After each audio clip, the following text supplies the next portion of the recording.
अगर आप एक अच्छी कंपनी में काम करना चाहते हैं तो वहां पर जब भी आपका सिलेक्शन होता है तो आपका बैकग्राउंड वेरिफिकेशन किया जाता है, जिसको शॉर्टकट में कहते हैं BGV, यानी बैकग्राउंड वेरिफिकेशन। ये सिलेक्शन की ही एक प्रक्रिया है जो कि काफी सारी कंपनियों में की जाती है। गवर्नमेंट कंपनी में भी की जाती है, प्राइवेट कंपनी में भी की जाती है, और ये एक बहुत ही जरूरी हिस्सा है किसी भी एम्प्लॉय के बारे में अच्छी तरह से पता करने के लिए।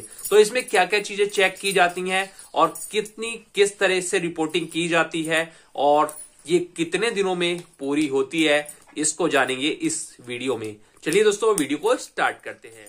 तो इसको शॉर्ट में आपको सुनते हुए भी मिल जाएंगे कि BGV यानी बैकग्राउंड वेरिफिकेशन, इसका ये फुल फॉर्म है। और जैसा कि नाम से इंडिकेशन होता है कि आपके बारे में ऐसी चीजें पता लगानी है जो सही हो। और जैसा कि नाम से आपको पता चलता है कि इसका मतलब है बैकग्राउंड वेरिफिकेशन, यानी कि एक कैंडिडेट के बारे में अच्छी तरह से पता करना। तो इसमें कई सारे स्टेप में पता किया जाता है। पहले स्टेप में आता है आपके एजुकेशनल सर्टिफिकेट के बारे में पता लगाना, यानी आपने इंटरव्यू देते वक्त जो भी HR को सबमिट किया है अपनी एजुकेशनल डिटेल, आपके रिज्यूमे में जो चीज लिखी हुई है और जो एजुकेशनल डिटेल्स आपने दी हैं उसके बारे में पता करना। कहीं उसमें कोई झूठ तो नहीं है, कहीं आपका जो सर्टिफिकेट है वो फर्जी तो नहीं है, आपने पढ़ाई पूरी की है या नहीं की है, कहां से की है, इसके बारे में सारी पता लगाई जाती है। तो यहां पर एजुकेशनल जो आपका बैकग्राउंड है, जो सर्टिफिकेट है, जहां जहां आपने पढ़ाई की है, वहां से यूनिवर्सिटी में जाके, कॉलेज में जाके पता लगाया जाता है और उसकी रिपोर्ट HR को दी जाती है। तो ये रिपोर्ट एक एक स्टेप की नहीं होती, सारे स्टेप से एक फाइल बनती है और वो आ जाती है आपकी कंपनी में HR के पास। दूसरा जो स्टेप है वो है एम्प्लॉयमेंट रिकॉर्ड का। आपने अभी तक जहां जहां भी जॉब की है, चाहे 6 महीने, 1 साल, जो भी आपने इंफॉर्मेशन रिज्यूमे के अंदर दी है, उन जगहों पर जाकर पता लगाया जाता है। टेलीफोन से भी पता लगाया जाता है और मेल से भी पता लगाया जाता है। प्रॉपर ये पता लगाया जाता है कि आपने वहां पर जॉब की है या नहीं की है, कितने दिन की है, जो आपने रिज्यूमे में लिखा है क्या उतने ही दिन आपने वहां पर जॉब की है, उसी पोस्ट पर की है, सैलरी स्लिप जो आपने दी है क्या वही सैलरी स्लिप है, यही सारी चीजें पता लगाई जाती हैं। लेकिन सैलरी स्लिप पर इतना ये लोग ध्यान नहीं देते। तीसरी जो चीज है वो है क्रिमिनल रिकॉर्ड। कोई भी कंपनी नहीं चाहती कि उसके यहाँ जो एम्प्लॉय आ रहा है उसका कुछ भी बेकार बैकग्राउंड हो, जिससे कल को कंपनी की इमेज पर उसके एम्प्लॉइयों को कोई हानि पहुंचे।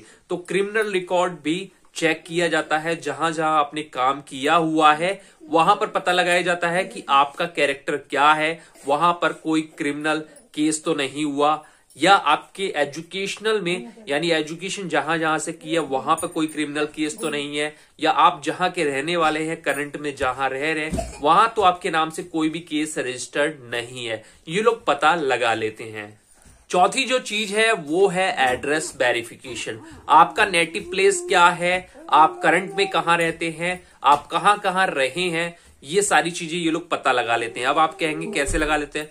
जब भी आप रिज्यूमे देते हैं तो उसमें काफी सारी चीजें होती हैं, वर्तमान का एड्रेस, आपका नेटिव प्लेस वाला एड्रेस, और आपने जहां जहां जॉब की है या एजुकेशन की है। तो इस तरह से ये एड्रेस वेरिफिकेशन भी इसमें हो जाता है। जो चीज है वो है आपका कैरेक्टर सर्टिफिकेट, यानी आपका कैरेक्टर कैसा है, कैरेक्टर वेरिफिकेशन यहाँ पर किया जाता है कि आपने जहां जहां जिस कंपनी में जॉब की है वहां पर आप किस तरह के व्यक्ति थे। तो वहां पर ये चीज भी काफी लोग पता। इसके अलावा आजकल सोशल मीडिया का जमाना है, हर आदमी सोशल मीडिया पर एक्टिव है और थोड़ा बहुत भी एक्टिव है तो भी उसके बारे में इंफॉर्मेशन मिल जाती है। आपके फ्रेंड सर्किल से, आपके सोशल मीडिया अकाउंट से ये सारी चीजें पता लगा ली जाती हैं।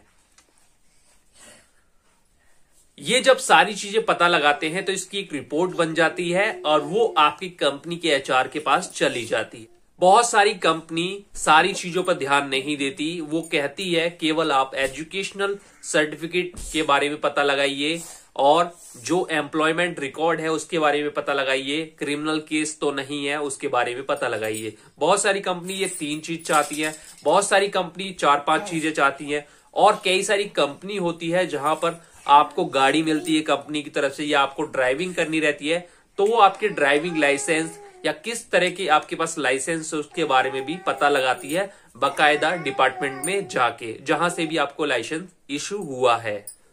आमतौर पर बैकग्राउंड वेरिफिकेशन के लिए कंपनी की कोई टीम नहीं होती। कोई भी बड़ी कंपनी, एमएनसी हो या कुछ भी हो, वो लोग बैकग्राउंड वेरिफिकेशन की टीम नहीं रखते। वो थर्ड पार्टी किसी को ये ठेका दे देते हैं, यानी कि कॉन्ट्रैक्ट दे देते हैं कि उनके यहाँ जितने भी एम्प्लॉय हैं, जितने भी एम्प्लॉय भविष्य में हायर किए जाएंगे, उनका वो बैकग्राउंड वेरिफिकेशन करें और रिपोर्ट सबमिट करें उस कंपनी को, जिसकी एवज में जो बैकग्राउंड वेरिफिकेशन करने वाली कंपनी होती है वो पर कैंडिडेट पैसे लेती है। उस कंपनी का काम सिर्फ इतना होता है कि आपका बैकग्राउंड वेरिफिकेशन विथ प्रूफ वो आपकी कंपनी के एचआर को आपका डाटा सौंप दे। एक्शन लेना उसका काम नहीं है। एक्शन लेना आप जिस कंपनी के एम्प्लॉय हैं उसके एचआर डिपार्टमेंट के ऊपर होता है। एचआर डिपार्टमेंट को कुछ भी गलत लगता है, एचआर डिपार्टमेंट को अगर कुछ भी गलत लगता है तो वो आपको बुलाएगा और उस चीज के बारे में आपसे क्लैरिफिकेशन मांगेगा। अगर आप क्लैरिफिकेशन दे देते हैं तो वो आपको कंपनी में रहने देगा। क्लैरिफिकेशन नहीं दे पाते, झूठ पकड़ा जाता है, तो आपको वहां पर रिजाइन करना होगा। अगर आप रिजाइन नहीं करते हैं तो आपके खिलाफ धोखाधड़ी वाला एफआईआर भी दर्ज हो सकता है। तो ये तो हो गई कंपनी क्या एक्शन ले सकती है।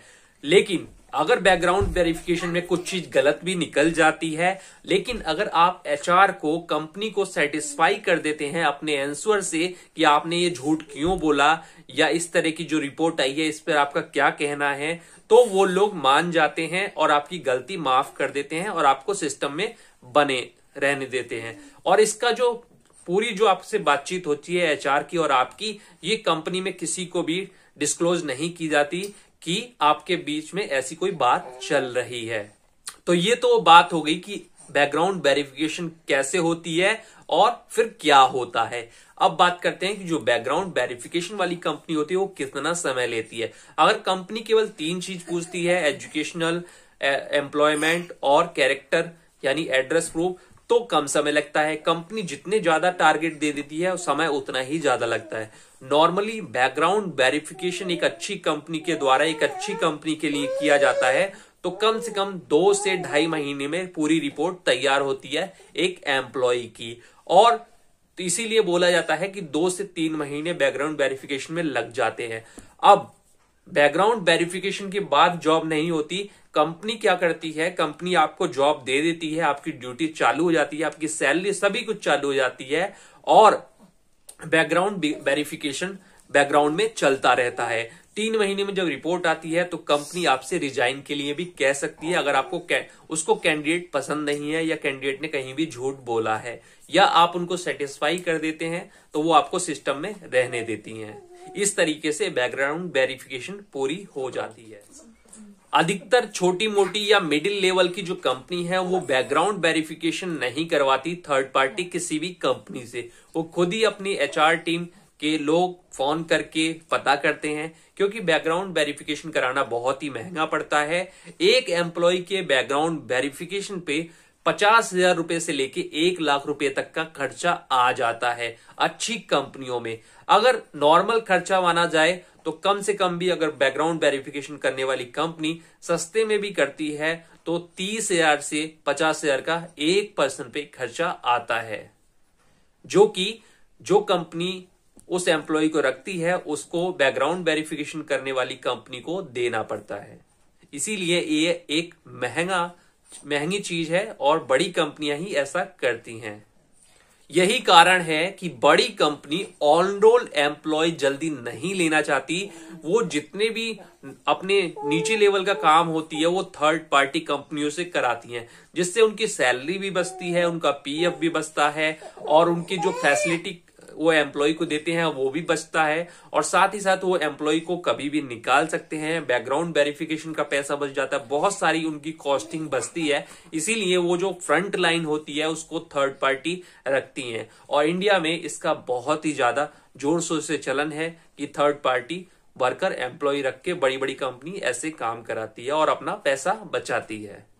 आपको अगर वीडियो अच्छी लगी है तो लाइक शेयर जरूर करें और चैनल से इसी तरह से जुड़े रहें।